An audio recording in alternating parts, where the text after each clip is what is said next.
வணக்கங்க. வாழ்க்கையில் எல்லாருக்குமே சக்ஸஸ்ஃபுல்லாக இருக்கணுன்ற ஆசை நிச்சயம் இருக்கும், தப்பே கிடையாது.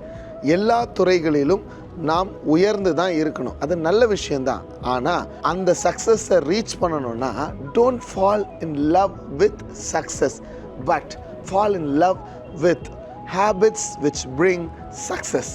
21/90 ரூல் ஒன்று நான் கற்றுக் கொடுக்குறேன். எந்த ஒரு விஷயத்தையும் 21 நாள் தொடர்ச்சியாக நீங்கள் செய்தீங்கன்னா அது உங்களுடைய பழக்கமாக மாறும். It will become your habit. அதையே 90 நாள் தொடர்ச்சியாக நீங்கள் செய்தீங்கன்னா it will become your lifestyle, அதாவது உங்கள் வாழ்க்கை முறையாக மாறும். பவுல் ஒரு சக்ஸஸ்ஃபுல்லான வெற்றிகரமான ஒரு அப்போஸ்தலராக இருக்கிறார். அதற்கு ஒரு முக்கியமான காரணத்தை எங்களால் சொல்ல முடியும். அவர் எங்கே போனாலும் எப்பவுமே ஜெபிக்கிற பழக்கத்தை உடையவராக இருந்தார். அந்த ஜெபம் அவருடைய வாழ்க்கை முறையாகவே மாறிவிட்டது. அதனால் அவர் எதை செஞ்சாலுமே he had success in his life. இன்னைக்கு நீங்களும் வெற்றியை நோக்கி பயணிக்கிறீங்க, குட். ஆனால் அதற்கு வெற்றிக்கான நல்ல பழக்கங்களை உருவாக்கி கொள்ளுங்க, அதை தொடர்ச்சியாக செய்யுங்க. நிச்சயமாய் நீங்கள் வெற்றி அடைவீர்கள். Have a nice day. God bless you.